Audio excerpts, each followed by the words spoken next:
The U.S. Coast Guard cutter James Rankin left the Curtis Bay Coast Guard Station for a 25-minute ride. It was spotted at the Patapsco River, just a few hundred yards northeast of the Francis Scott Key Bridge. 218 is recognized, line clear.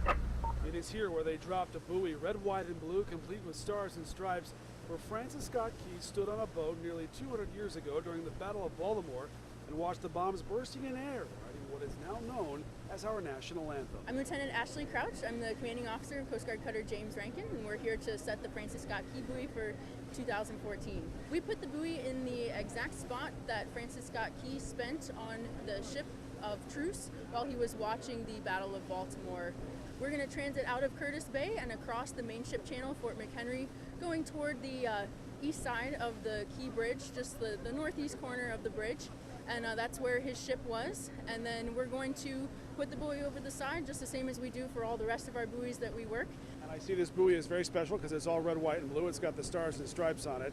We set the buoy from June through December, and that way all of the tourist companies that run harbor cruises in Baltimore can take people out there to also remember that spot and the evening and what it means to our country and the national anthem and why it was there. So they spend all summer being able to take people there because we have now marked it with an 8. It's very different from all the rest of our buoys. The rest of our buoys are mostly red and green. Some are red and white striped. There's many different configurations, but this is the only one that is like it. There's no other stars and stripes buoys. And you've been doing it for some time, right?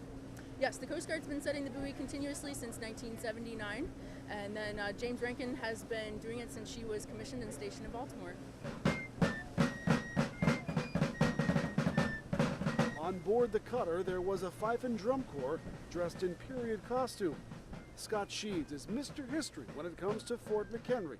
He works for the National Park Service. The exact spot is 3 miles from Fort McHenry, just north of the Francis Scott Key Bridge, and it's from that location the American Flag of Truce Festival, the president, was tied up to the flagship of Vice Admiral Alexander Cochrane, the HMS Surprise. And from that vantage point, anchored just behind the bombardment fleet, Key witnessed the bombardment of Fort McHenry. Soon after the British attacked Washington, they left through Bladensburg, Maryland. They captured a certain Dr. William Beans, who had played host to the British Army commander right before the attack on Washington.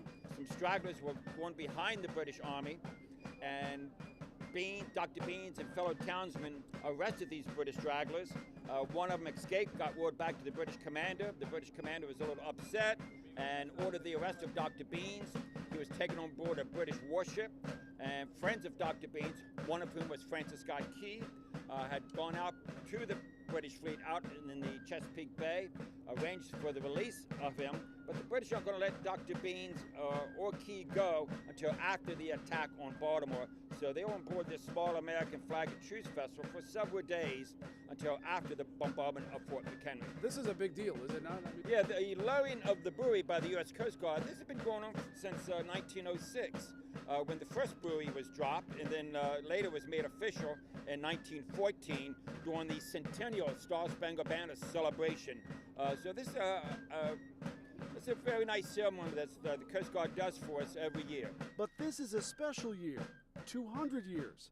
And after a brief ceremony remembering the war dead and the singing of the poem that Key wrote. All right, down the buoy. And next thing I'll do is reach to that guy in the blue hat.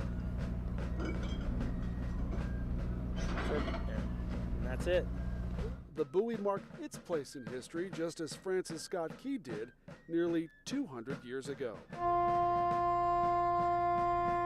On the Patapsco River, Phil Yakubuski, WBAL and WBAL.com.